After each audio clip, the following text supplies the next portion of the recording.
The Arabian Nights Entertainments by Andrew Lang. Chapter 2. The Story of the Merchant and the Genius. Sire, there was once upon a time a merchant who possessed great wealth in land and merchandise, as well as in ready money. He was obliged from time to time to take journeys to arrange his affairs. One day, having to go a long way from home, he mounted his horse, taking with him a small wallet, in which he had put a few biscuits and dates, because he had to pass through the desert where no food was to be got. He arrived without any mishap, and having finished his business, set out on his return. On the fourth day of his journey, the heat of the sun being very great, he turned out of his road to rest under some trees. He found at the foot of a large walnut tree a fountain of clear and running water.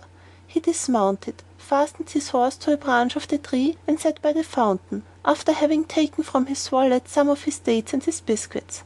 When he had finished this frugal meal, he washed his face and hands in the fountain. When he was thus employed, he saw an enormous genius, white with rage, coming towards him, with a scimitar in his hand. "Arise," he cried in a terrible voice, "and let me kill you, as you have killed my son." As he uttered these words, he gave a frightful yell. The merchant, quite as much terrified at the hideous face of the monster as at his words, answered him tremblingly, "Alas, good sir, what can I have done to you to deserve death?" "I shall kill you," repeated the genius, "as you have killed my son." "But," said the merchant, "how can I have killed your son? I do not know him, and I have never seen him." "When you arrived here, did you not sit on the ground?" asked the genius. "And did you not take some dates from your wallet? And whilst eating them, did you not throw the stones about?" "Yes," said the merchant, "I certainly did so." "Then," said the genius, "I tell you, you have killed my son, for whilst you were throwing about the stones, my son passed by, and one of them struck him in the eye and killed him. So I shall kill you." "Ah, sir, forgive me," cried the merchant. "I will have no mercy on you," answered the genius. "But I killed your son quite unintentionally, so I implore you to spare my life." "No," said the genius, "I shall kill you as you killed my son." And so saying, he seized the merchant by the arm and threw him on the ground, and lifted his sabre to cut off his head. The merchant, protesting his innocence, bewailed his wife and children, and tried pitifully to avert his fate. The genius, with his raised scimitar, waited till he had finished, but was not in the least touched.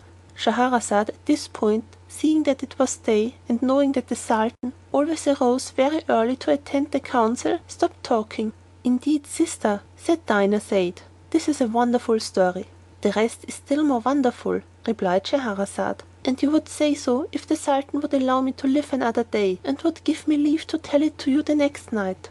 Schahriar, who had been listening to Scheherazade with pleasure, said to himself, "I will wait till tomorrow. I can always have her killed when I have heard the end of the story." All this time the Grand Vizir was in a terrible state of anxiety, but he was much delighted when he saw the Sultan enter the council chamber without giving the terrible command that he was expecting. The next morning, before the day broke, Dinarzade said to her sister, "Dear sister, if you are awake, I pray you go on with your story." The Sultan did not wait for Scheherazade to ask his leave. "Finish," he said, "the story of the genius and the merchant. I am curious to hear the end." So Scheherazade went on with the story. This happened every morning. The Sultana told the story, and the Sultan let her live to finish it. When the merchant saw that the genius was determined to cut off his head, he said, "One word more, I entreat you. Grant me a little delay, just a short time to go home and bid my wife and children farewell, and to make my will. When I have done this, I will come back here, and you shall kill me." "But," said the genius, "if I grant you the delay you ask, I am afraid that you will not come back."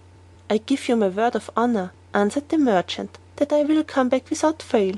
"How long do you require?" asked the genius. "I ask you for a year's grace," replied the merchant. "I promise you that tomorrow 12 months I shall be waiting under these trees to give myself up to you." On this the genius left him near the fountain and disappeared. The merchant, having recovered from his fright, mounted his horse and went on his road. When he arrived home, his wife and children received him with the greatest joy, but instead of embracing them, he began to weep so bitterly that they soon guessed that something terrible was the matter. "Tell us, I pray you," said his wife, "what has happened."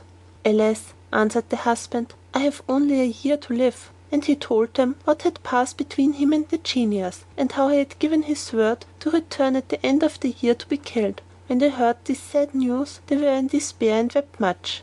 The next day the merchant began to settle his affairs, and first of all to pay his debts. He gave presents to his friends, and large alms to the poor. He set his slaves at liberty, and provided for his wife and children. The year soon passed away, and he was obliged to depart. When he tried to say good-bye, he was quite overcome with grief, and with difficulty tore himself away. At length he reached the place where he had first seen the genius. On the very day that he had appointed, he dismounted, and sat down at the edge of the fountain, where he awaited the genius in terrible suspense.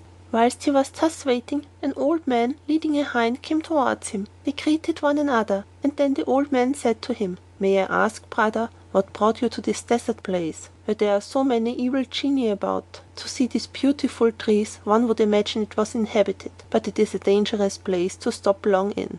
The merchant told the old man why he was obliged to come here. He listened in astonishment.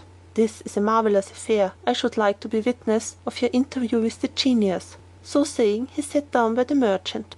While they were talking, another old man came up, followed by two black dogs. He greeted them, and asked what they were doing in this place. The old man who was leading the hind told him the adventure of the merchant and the genius. The second old man had not sooner heard the story than he, too, decided to stay there to see what would happen. He sat down by the others, and was talking when a third old man arrived. He asked why the merchant, who was with them, looked so sad. They told him the story, and he was also resolved to see what would pass between the genius and the merchant, so waited with the rest. They soon saw in the distance a thick smoke like a cloud of dust. This smoke came nearer and nearer, and then all at once it vanished. And they saw the genius, who, without speaking to them, approached the merchant, sword in hand, and, taking him by the arm, said, "Get up and let me kill you, as you killed my son." The merchant and the three old men began to weep and groan.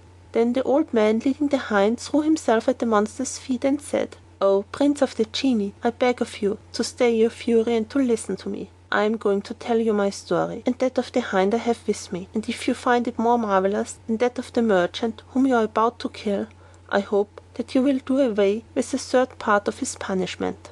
The genius considered some time, and then he said, "Very well, I agree to this." End of chapter 2.